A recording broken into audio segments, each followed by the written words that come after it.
Tire-moi à toi.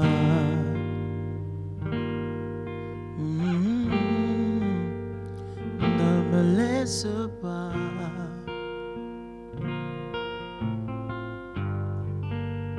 Je veux tout abandonner et restaurer notre amitié. Tu es mon désir.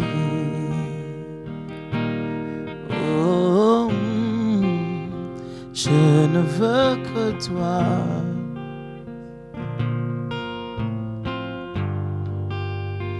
Rien ne peut te remplacer.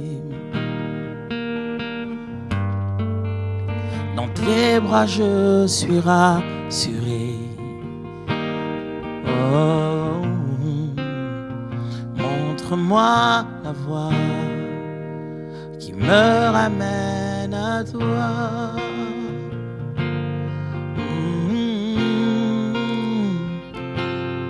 Oh, tu es tout pour moi.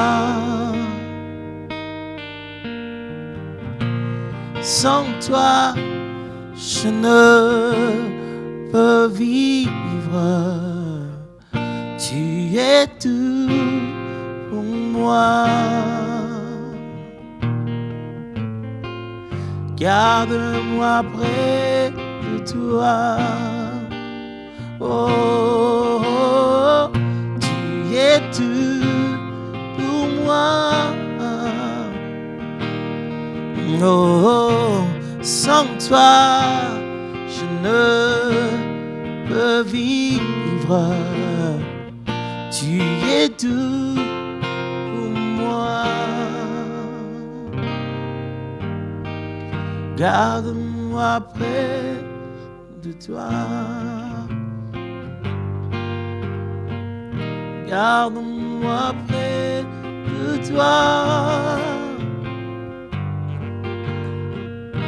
Garde-moi près de toi.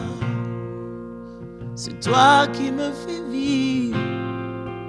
C'est toi qui me soutiens.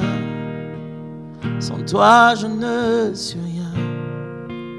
Sans toi je ne peux rien. En toi je me sens vivre. En toi je me sens bien. Quand je suis entre tes mains, je n'ai pas peur du lendemain. Je ne pourrais vivre sans toi. Je ne pourrais vivre sans toi.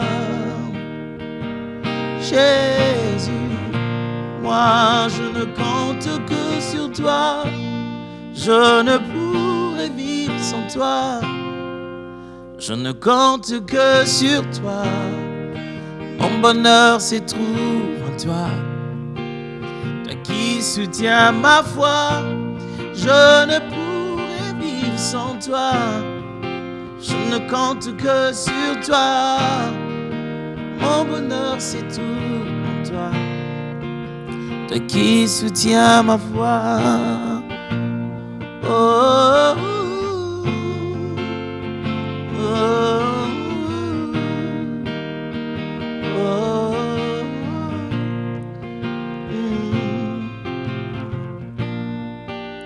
Que ferais-je sans toi? En qui je m'enracine la nuit et le jour. Jésus, ma source de vie, sans une main tendue, que l'homme pourrait vivre au jour du désespoir. Mon ami, mon frère, je ne pourrais vivre sans toi. Jésus, sans toi, tellement grand, tu es tellement grand, tellement grand, tu es tellement grand, tellement grand, tellement grand, tellement grand. Tu es tellement grand, tellement grand, tellement grand, tellement grand. Tu es tellement grand, tellement grand, oh tellement grand, tellement grand.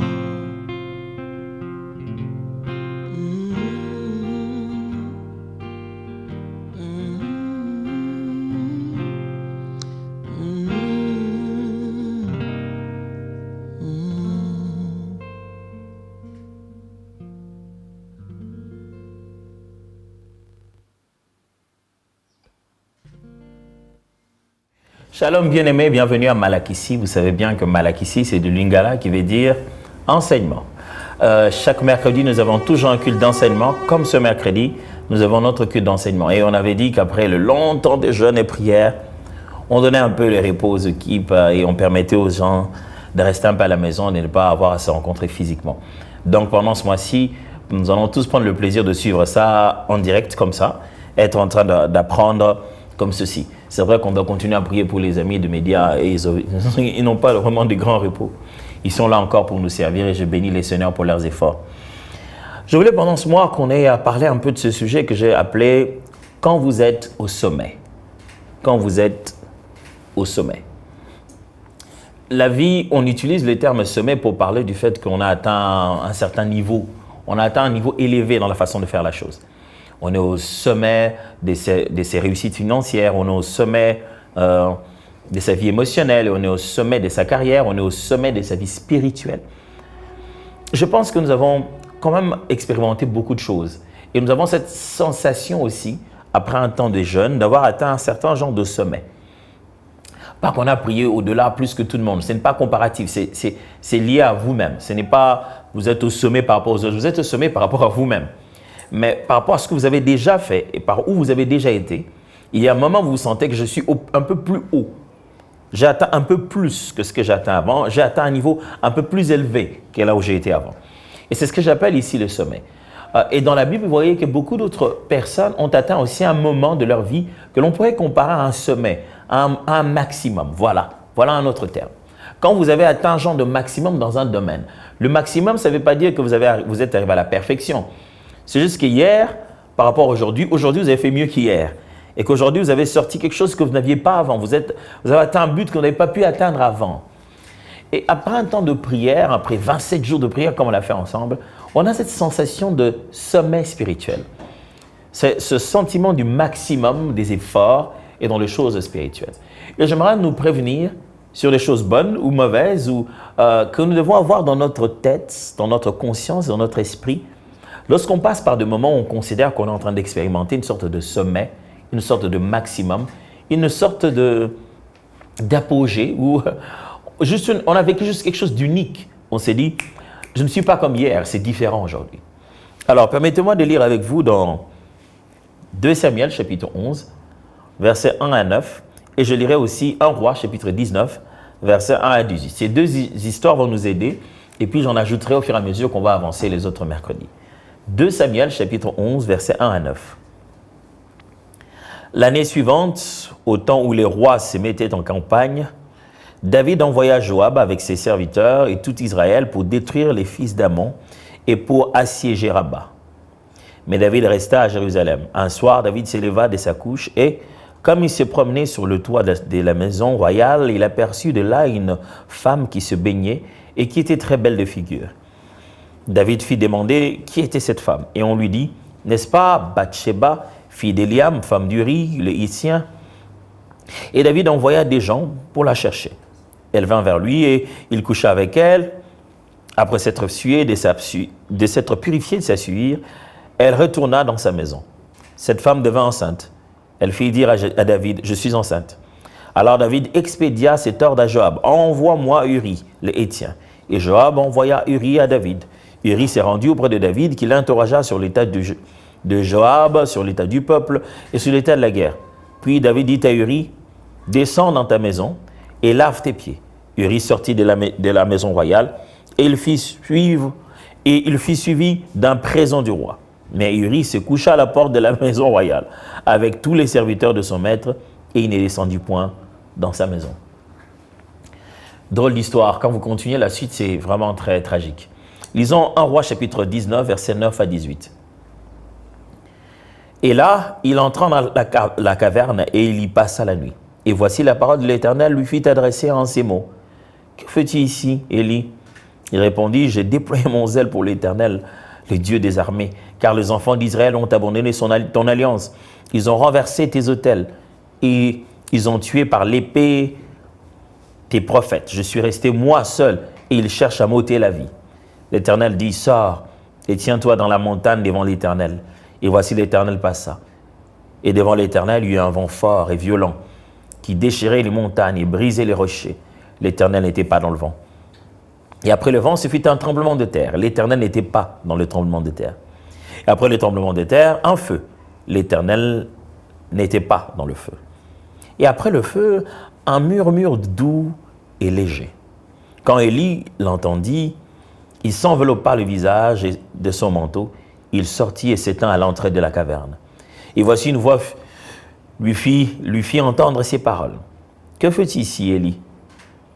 Il répondit, « J'ai déployé mon zèle pour l'Éternel, le Dieu des armées, car les enfants d'Israël ont abandonné ton alliance, ils ont renversé tes autels et ils ont tué par l'épée tes prophètes. Je suis resté moi seul et ils cherchent à m'ôter la vie. » L'Éternel lui dit, « Va, reprends ton chemin par le désert jusqu'à Damas.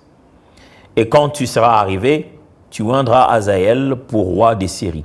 Tu oindras aussi Jéhu, fils de Minchi, pour roi d'Israël, et tu oindras Élisée, fils de Shaphat, d'Abel, Méhola, pour prophète à ta place. Et il arrivera que celui qui échappera à l'épée de Hazaël, Jéhu le fera mourir, et celui qui échappera à l'épée de Jéhu, Élisée le fera mourir.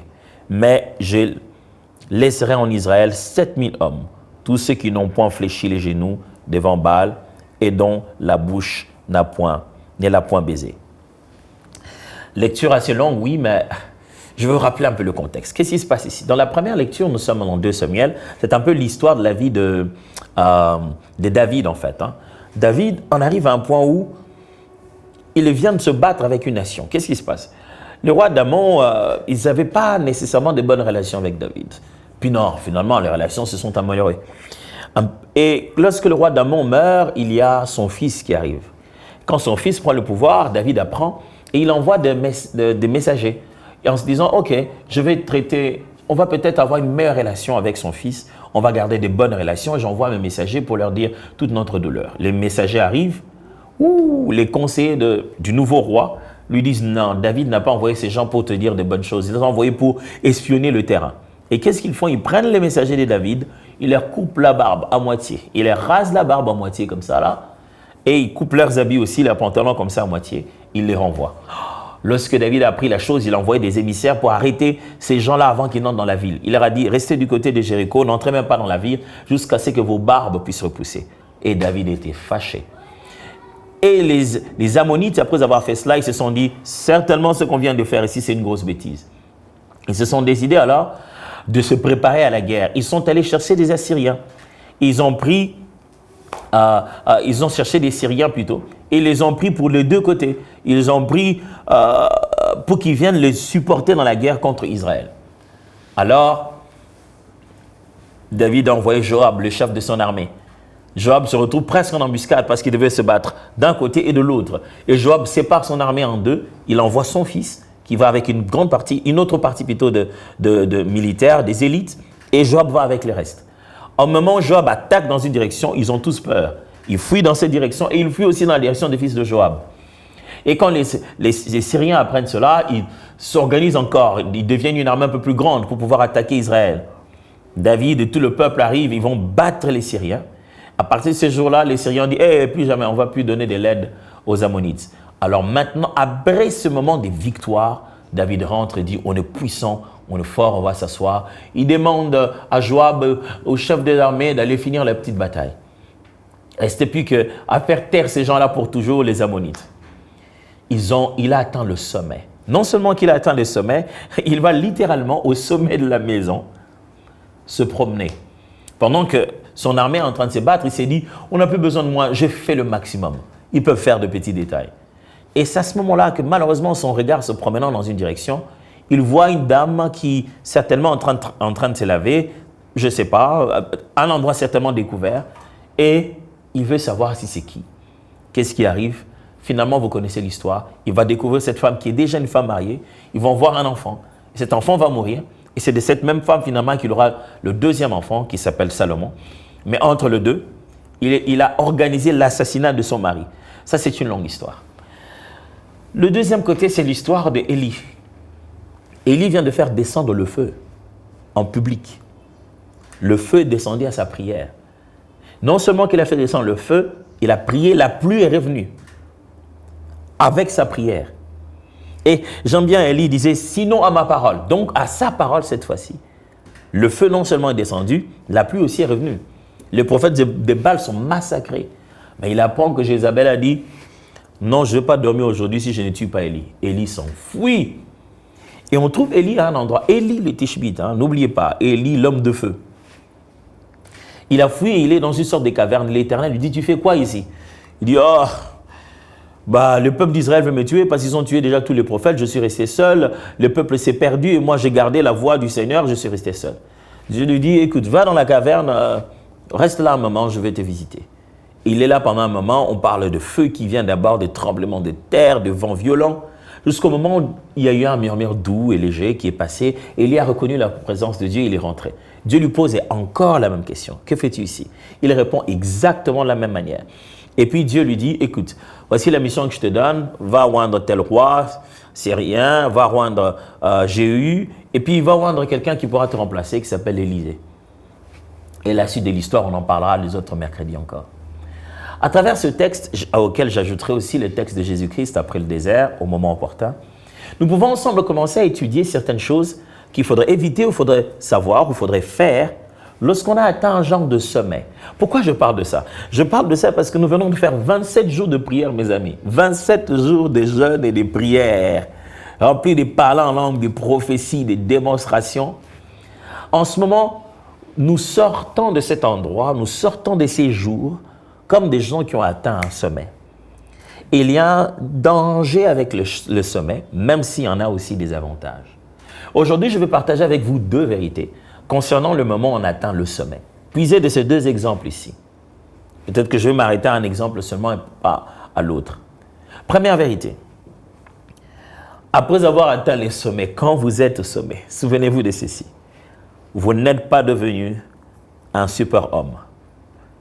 Vous n'avez pas tout pouvoir. Après avoir fait 27 jours de prière, vous avez parlé en langue comme pas possible. Vous avez expérimenté des choses surnaturelles. Dieu est passé par vous, il a touché des autres, il a guéri même des malades. Vous avez reçu des exaucements de la part de la famille. Et vous vous êtes retrouvé en train de prier même en sommeil. Vous vous sursautez comme ça. C'est peut-être la première fois que vous avez eu l'opportunité de prêcher, de partager la parole de Dieu. Les membres de famille ont reçu des paroles prophétiques venant de vous. Vous avez passé vraiment de moments puissants dans la prière. Mais voici une chose que vous ne devez pas oublier. Vous n'êtes pas devenu un super-homme.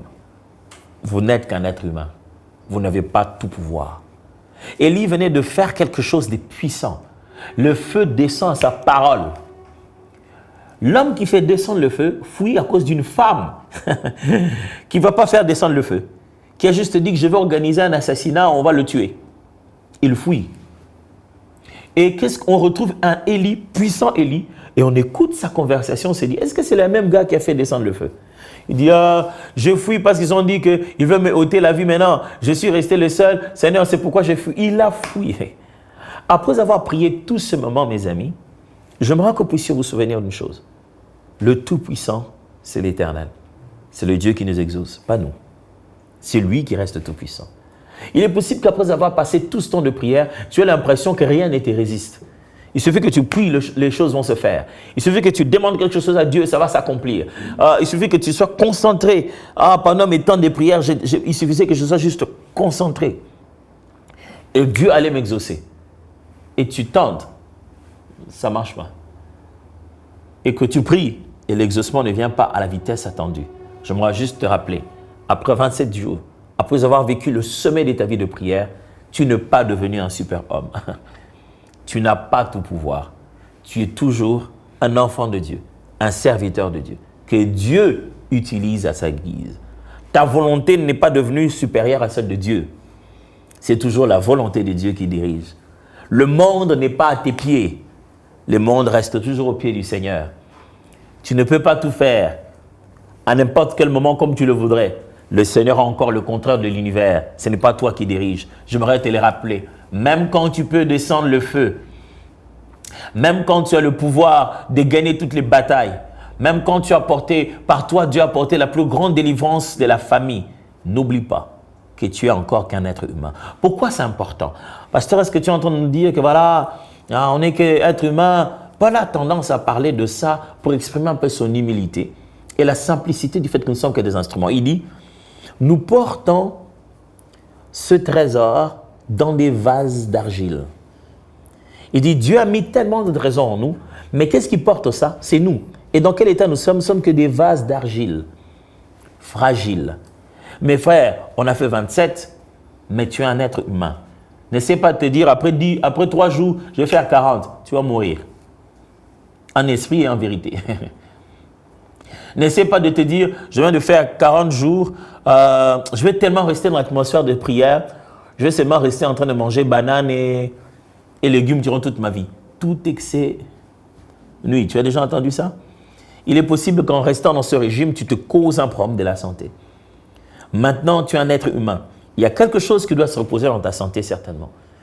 Il faut que tu te souviennes que tu es un être humain. C'est Dieu qui t'utilise et pas toi qui utilises Dieu. Tu dois te souvenir que tu es un être humain. Pendant le temps de jeûne, tu ne dormais pas assez. Ne vis pas comme ça. Ne te dis pas, pendant le jeûne, d'ailleurs, je dormais seulement 2 heures. Non, quand tu ne manges pas et que tu as faim dans ton corps, ta tête, ton système te réveille directement. Tu n'arrives plus à finir tes sommeils. Quand tu dors de fatigue et d'épuisement. Tu dors parce que ton corps veut chercher un peu de sucre dans tes muscles ou dans ta graisse. Et ça te permet de te réveiller. Mais maintenant que tu as pris les rythmes normaux de la vie, tu es un être humain. David, il fallait qu'on lui dise, David, tu es un héros de la bataille, mais tu n'es qu'un être humain. Il fallait qu'on lui dise, David, tu es un amoureux de Dieu, Dieu t'aime et le Seigneur te protège, tu n'es qu'un être humain. David, tu crois appeler cette dame pour qu'elle vienne chez toi, pourquoi? David, quelles sont tes intentions? J'aurais cru que peut-être Dieu allait dire, David, mon serviteur, arrête. Non, ce n'est pas parce qu'on vient de jeûner maintenant, de prier, que tu as avec une telle intimité avec le Seigneur, que le Seigneur te tiendra les bras pour te dire, fais pas ça. Non, non, non, non, non, non. Tu es un être humain. C'est encore question d'inhibition. C'est encore question de décision finale. Ce que tu vas faire ou ne pas faire, Dieu ne viendra pas intervenir à ta place. C'est à toi de décider. Tu es encore, nous sommes encore, vous êtes encore des êtres humains. Et on ne doit pas oublier cela. On n'a pas tout pouvoir. Vous n'avez pas tué l'humanité. Oh, pasteur, je suis allé en tel moment de prière. J'ai tellement demandé au Seigneur de me briser. Tel que je suis là, ce n'est plus moi qui vis. C'est Christ qui vit en moi. Amen. Ça, c'est depuis le jour où tu as donné ta vie à Jésus. Mais après ces 27 jours, la chair a tendance, vous allez découvrir, elle a tendance à revenir au galop. Vous voyez comme quand on ne mangeait pas, on voyait la nourriture, ça ne nous tentait pas autant. Et même quand on mangeait les fruits, vous vous souvenez, les fruits c'était bon. Tu pouvais ressentir le goût. Tu ressentais vraiment le goût des fruits que tu ne manges pas d'habitude. Tiens.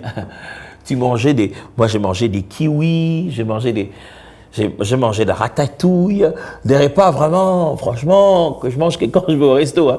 J'ai pas trop envie de ça les restes de jour. Mais que c'était bon. C'était tellement bon. Et quand on jeûne et qu'on se prive, tout commence à avoir un autre goût. Et c'est comme ça que beaucoup de gens ne se rendent pas compte de pourquoi ils ont été dans un moment de prière énorme. Mais c'est là ou de là qu'ils ont tombé. Boum! Ils ont commis quelque chose d'insupportable, d'incroyable, d'inacceptable. Parce qu'en fait, quand tu jeûnes comme ça, tout en toi, tu as fait monter tes sensations. Tout devient une sensation forte. Tout, tu veux le sentir fortement. Quand tu atteins les sommets, tes expériences personnelles deviennent des sensations fortes. C'est pour ça que tu vois aujourd'hui quelqu'un, il a un pouvoir, il a un poste nouveau, Il entre dans une voiture, les gens sont devant lui, il ouvre la voiture. L'impression d'avoir atteint un sommet lui donne un pouvoir. Maintenant, il parle aux autres d'une certaine manière. Il fait des demandes où il sait que si je demande, on va me le donner. Il n'a plus d'inhibition, il n'a plus rien qui commence à le pousser à s'arrêter. Il se prend pour un petit Dieu. Demain, il vient dire, Madame, donnez-moi du thé au lait. Pardon, mettez 2 cuillères, hein, pas 3. Oh, il a le pouvoir. On lui amène 2 cuillères, pas 3. Du lait comme il voulait. Demain, il dit, écoutez, qu'on ne me dérange pas, hein, je dors, je vais me réveiller. Appelez-moi à 15h25. 15h25, on l'appelle. Oh, quel pouvoir. Il dit, non, écoute, je ne veux pas rentrer à la maison, j'ai beaucoup de travail. Achetez-moi un lit, je vais mettre ça ici. On lui achète un lit, à l'instant. Il a l'impression que tout ce qu'il dit s'accomplit. Oh mon cher, tu n'es qu'un être humain. Chaque fois que vous atteignez le sommet dans la façon de réaliser les choses, n'oubliez pas de prendre la couronne de votre tête et le mettre au pied du Seigneur. Souvenez-vous, vous n'avez pas tout pouvoir. Vous n'êtes qu'un être humain. Et c'est comme ça que vous voyez cette personne chrétienne, enfant de Dieu, déterminant les choses de l'esprit, commettre des bêtises. Vous vous dites, comment il a pu faire ça? Pendant qu'on vient d'un temps de prière, parce que toute sensation devient forte quand on a l'impression d'avoir atteint le sommet. À ce moment-là, il veut goûter tout. Il veut essayer. Et c'est comme ça que même après les jeûnes, les gens prennent du poids. Ils prennent brusquement du poids parce qu'ils veulent tout goûter. Ils ont l'impression que ça les manque. Ça leur a tellement manqué. On mange des beignets? Oui, on mange des beignets. Qu'est-ce qu'il y a? Il y a un peu de la moimbe là-bas? Oui, c'est un peu la pâte d'arachide. Il y a quoi? Il y a le foufou là-bas. En une seule journée, il a mangé toutes sortes de repas. Parce qu'il a l'impression d'avoir atteint le sommet du jeûne. Alors, quand il veut vivre maintenant, il veut tout récupérer. Hey, tu n'es qu'un être humain. Après le jeûne, tu ne peux pas te mettre à tout manger. Tu vas avoir mal à l'estomac. Tu vas grossir brutalement. Prends soin de toi. Quand tu as atteint le sommet, n'oublie pas, tu n'es pas devenu un super homme. Tu n'es qu'un être humain, tu n'as pas tout pouvoir. Et ça, on dirait que David ne s'était pas rendu compte de ça. Et ça, on dirait que même Élie ne s'était pas rendu compte de ça. Je fais descendre le feu, mais on en veut à ma vie, je dois fuir maintenant. J'ai gagné la bataille, je suis le roi, l'élu du Seigneur. Mais quand je promène mes regards, est-ce que c'est au Seigneur de venir m'arrêter et de dire David ne fait pas? Deuxième vérité, je suis sûr que vous êtes en train de suivre. Ce que je vous enseigne en ce qui concerne d'atteindre le sommet, ça ne vaut pas seulement parce qu'on vient de finir le temps de prière. Ça vaut aussi pour toute autre chose dans votre vie, où vous avez l'impression que le Seigneur vous a fait arriver là où vous avez promis d'arriver. Quand vous arrivez à cet endroit-là, faites attention aux choses dont je vous parle. Deuxièmement, votre esprit n'a pas besoin de repos physique. Oh oui. Votre esprit n'a pas besoin de repos physique. Pourquoi je vous dis ça? Après avoir passé 27 jours de prière, voici ce que votre corps va vous dire. On a beaucoup jeûné, il faut se reposer un peu. Vous qui étiez habitué chaque semaine à avoir un jour de jeûne, vous avez même fait, comment j'appelais ça? Vous avez pris des vacances de jeûne, de repos de jeûne cette semaine. Vous dites, j'ai quand même jeûné durant toute la semaine, je ne vais pas jeûner aussi cette nouvelle semaine quand même. Vous êtes habitué à jeûner chaque jeudi, vous dites, je viens quand même de faire 27 jours. J'ai fait le plein. Je peux encore m'ajouter encore notre jeûne. Oh, ne faites pas ça. N'osez pas faire ça. Et puis encore, le moment de prière, le matin, vous vous réveillez, l'heure à laquelle vous priez pendant le jeûne, vous ne priez plus. Vous dormez. Vous vous réveillez fatigué. Seigneur, au nom de Jésus, alléluia. Vous avez cette impression d'être connecté parce que vous venez de passer un long moment de prière, tant individuel que collectif. Et vous commencez à croire que vous aviez tellement utilisé votre esprit qu'il a besoin de repos. C'est pourquoi je vous dis cette phrase. Votre esprit n'a pas besoin de repos comme votre corps physique. L'esprit ne se fatigue pas par les choses physiques. Non, non, non. L'esprit se fatigue par le péché, il se fatigue par les choses qui n'honorent pas Dieu, il se fatigue par des ressentiments qui entrent dans nos émotions, qui dérangent notre état d'esprit. Mais l'esprit ne se fatigue pas parce qu'on a beaucoup jeûné. Non. Ce qui signifie que n'entre pas dans un mode où tu te dis « je repose mon corps et je repose aussi mon esprit ». Autant on repose son corps parce qu'on n'est pas un super homme, autant vous ne devez pas croire que c'est le moment de reposer votre esprit. C'est ce qui fait causer aux gens justement ces problèmes dans la vie spirituelle. Le fait qu'ils commencent à croire que maintenant, comme j'ai beaucoup prié, maintenant je mets un peu, voilà, je baisse un peu les alarmes et les alertes par rapport au péché. Vous vous souvenez, pendant le temps de jeûne, vous étiez à cheval avec les conversations. Non, je ne veux pas entendre de telles conversations. Non, je suis en prière. J'ai même rencontré des gens qui disent, je ne vais pas prendre des photos comme je suis en prière. Je dis, waouh, vous aviez tellement réduit les à côté, les inutiles. Et c'est ça qui a permis à votre esprit d'être aussi éveillé. S'il vous plaît, ne rentrez pas embrasser tout, parce qu'au nom de la fatigue, au nom des repos physiques. Non, non, non, ne faites pas ça. Votre esprit a encore besoin de prier et lui n'est pas fatigué. Si vous priez debout, en faisant les 100 pas à genoux, en train de crier, calmez-vous, restez couché sur votre lit, mais priez. C'est seulement de cette manière-là que vous transformerez quelque chose de mécanique en automatique. Je me souviens d'une des phrases que j'ai écrite dans mon livre « Redéfinir la louange, l'adoration et le culte ». Dans ce livre, je ne me souviens pas parfaitement de la phrase, mais l'idée était qu'il y a les choses qui commencent mécaniques, finissent par devenir automatiques. Dans le chose spirituel, c'est comme ça aussi. C'est mécaniquement. Tu commences à te réveiller d'abord un samedi, je ne dis pas un jour, chaque jour, tu as décidé de te réveiller chaque jour à 5 heures juste pour prier. C'est mécanique. Au début, tu te sommeilles. Et pendant les 27 jours, comme tu ne dormais pas assez, tu t'es réveillé. Et puis, tu savais qu'il y avait culte matinal. C'est pourquoi tu allais très vite. Mais ça ne peut pas devenir mécanique, ça ne peut pas devenir automatique si tu te fatigues maintenant. Et tu te dis, bon, j'arrête un peu, on vient à peine de revenir, je vais recommencer après 2 semaines. Oh, vous savez, les statistiques disent que généralement, après 2 semaines, c'est exactement 2 semaines après les temps de prière comme ça que les gens reprennent les mauvaises habitudes.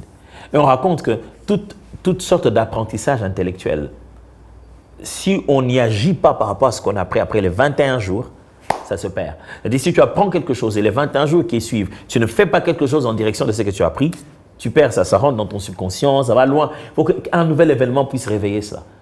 Mes amis, n'osez pas faire ça. N'osez pas vous donner du repos dans votre homme intérieur. Autant dans votre corps, vous n'allez pas commencer à crier, commencer à jeûner à tout moment, manger des fruits à tout moment, non. Autant votre esprit a besoin de continuer de prier. Ton homme intérieur n'est pas fatigué, ce n'est que ton corps. Ton homme intérieur est sur le point justement de pouvoir passer à une dimension supérieure d'automatisme. Il est sur le point de récupérer tellement de l'autorité sur ta chair et commencer à te faire réveiller tous les jours à ces fameuses 5 heures que tu veux là. Mais si tu te dis, ah, je suis fatigué maintenant, je ne peux plus me réveiller à 5 heures. C'était pendant un temps de prière, je vais prendre même 2 semaines de repos et puis je vais reprendre. Ah non, non, non, si tu fais ça, tu ne sauras plus reprendre les 5 heures. Reprendre les 5 heures, même pour 10 minutes. Tu vas voir comment ça va être étonnant. Tu reprends ta prière de 5 heures que tu avais prévue et tu pensais que je vais faire 10 minutes. Tu te lèves, 10 minutes quelque part, oh Seigneur, je te dis merci. Tu seras étonné de voir comment tu vas prier. Tu vas prier, même en position couchée, tu sens que tu télécharges sans problème. Tu continues à prier sans problème. Ton corps est fatigué, mais tu sens que tu pries. Cet élan-là. Et c'est comme ça que beaucoup de gens, après un temps de prière, ne bénéficient pas, n'arrivent pas à bâtir leur vie spirituelle sur base de cette nouvelle dimension. Qu'est-ce qui se passe? 2 semaines après, 21 jours, après, il revient à un niveau, à un plateau, à quelque chose que je vais dire, ce qui était avant ses habitudes. C'est ce qu'il faut éviter. Après un tel moment d'expérience spirituelle, de croissance dans l'intimité avec Dieu, ne reviens plus bas. Comment on fait ça, pasteur? Eh bien, simple, on maintient le cap. Ton esprit n'a pas besoin de repos. Ton corps, oui, mais pas ton esprit. Tu n'es pas un super homme physiquement, mais celui qui est en toi, c'est totalement différent. La prière ne te repose pas de la prière, ne te repose pas de la méditation de la parole. Peut-être qu'avant, tu méditais à tout moment parce que tu avais tout arrêté, parce que tu étais en position de prière. Mais le matin, médite la parole. Le soir, médite la parole. Prends le temps de prière le matin. Ne sors pas comme ça en pensant que tu as fait des réserves de prière. Bon, je viens dans le long moment de prière, je prends rapidement une moto et je continue à prier, à parler en langue en chemin. Non, ça ne se passe pas comme ça, mon ami. Mets tes genoux par terre, prie. Même si c'est pour 15 minutes, tu vas découvrir que tu vas commencer à faire des prières de 15 minutes, non plus là où tu les commençais avant les 27 jours. 15 minutes, mais tu commences directement à un autre degré d'intimité. Comme si tu avais déjà cette conscience de la présence de Dieu beaucoup plus proche. Dès que tu commences seulement comme ça, c'est comme si directement tu sais que Dieu t'entend. Tu as une autre façon d'aborder cela. Mais si tu oses te donner du repos à ton esprit en te disant, ok, bon, même la prière, j'ai un peu trop prié, on va un peu se calmer. Non, n'ose pas faire ça. Très souvent, le diable vient après les 40 jours et les 40 nuits. Je vais finir avec cet exemple. Je me souviens, quand j'étais petit, plus jeune que ça, on regardait un film, je ne sais pas si vous connaissez ça, c'est une série un peu, je crois, elle devait être coréenne ou japonaise, je ne sais plus. Mais ça avait un autre nom là-bas. Nous, on appelait ça XOR. C'est comme ça, on a grandi avec. Alors, il y avait ce justicier de l'espace qui s'est transformé en un genre de cyborg, robot, je ne sais pas quoi, qui avait un genre de scaphandre de combat qui venait de l'espace et qui était un protecteur de l'espace et qui allait protéger les gens qui avaient des problèmes. Je suis sûr que vous vous souvenez de XOR. Moi aussi, je regardais XOR.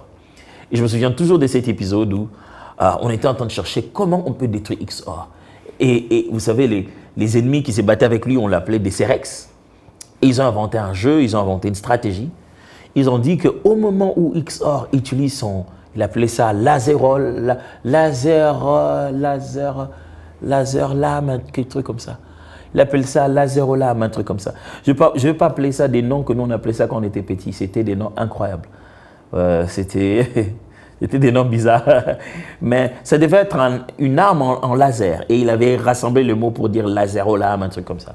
Lame, laser lame. Et il semblerait que le moment où il utilisait cette arme-là, c'était une épée en laser un peu, quand il l'utilisait, c'est à ce moment-là qu'il utilisait le maximum de sa puissance qu'il avait dans son scaphandre.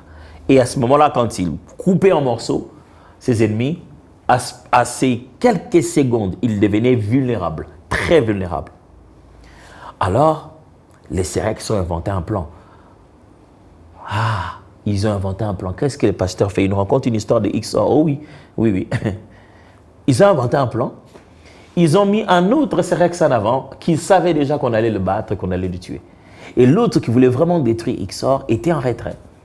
Alors quand XOR développe toutes ses forces, il attaque. Au moment où il sort, laser lame, je crois qu'on connaît ça. Nous, quand on grandissait, on aimait les moments où on disait « À moi, Moros !» Donc, on connaît toutes les répliques, hein. Ça me rappelle le jeune âge. Et qu'est-ce qui se passe à ce moment-là? Il déploie toute sa force. Il est au sommet de ses capacités. Il maximise ses efforts. Il le met dans sa lame en laser et coupe l'ennemi. Boum. À ce moment-là, on n'avait jamais constaté de tout ce temps qu'on regardait ce film. On s'est rendu compte qu'il s'agenouillait un peu en fait. Il était un peu fatigué. Il titubait. À ce moment-là, une autre équipe des Cerex qui était bien préparée s'est mise à l'attaquer. Et il était complètement par terre. Et je me rappelle tout petit, on pleurait même pour les acteurs. Hein. On a pleuré pour XOR. Donc on ne pouvait pas s'imaginer, oh non, pas XOR quand même. Mes amis, après 27 jours de prière et après avoir atteint le sommet, vous avez tellement attaqué de fois certains combats de votre famille comme un XOR. Alors vous devez savoir qu'en tant qu'être humain, vous n'êtes pas Dieu. Vous ne pouvez pas tout faire. Limitez-vous à ce que vous pouvez faire. Mais vous devez savoir que l'ennemi attend le moment où on atteint notre maximum. Parce que quand on atteint le sommet, on devient vulnérable. Quand on atteint un sommet, il est facile de tomber avec fracas. Ce qui tombe à certaines hauteurs ne fait pas autant de mal. Mais puis ça monte, puis la chute va être terrible. Et c'est ce que le diable a attendu. Pourquoi ne pas avoir attaqué Jésus pendant le jeûne? La Bible dit, après avoir jeûné, pendant 40 jours et 40 nuits, le tentateur est venu. C'est après que l'ennemi s'est dit, après ces 27 jours, c'est le moment de les attaquer. C'est pourquoi je dis, votre esprit n'a pas besoin de repos. Gardez votre esprit en prière, à être nourri dans la parole de Dieu. Mais votre corps a besoin de repos.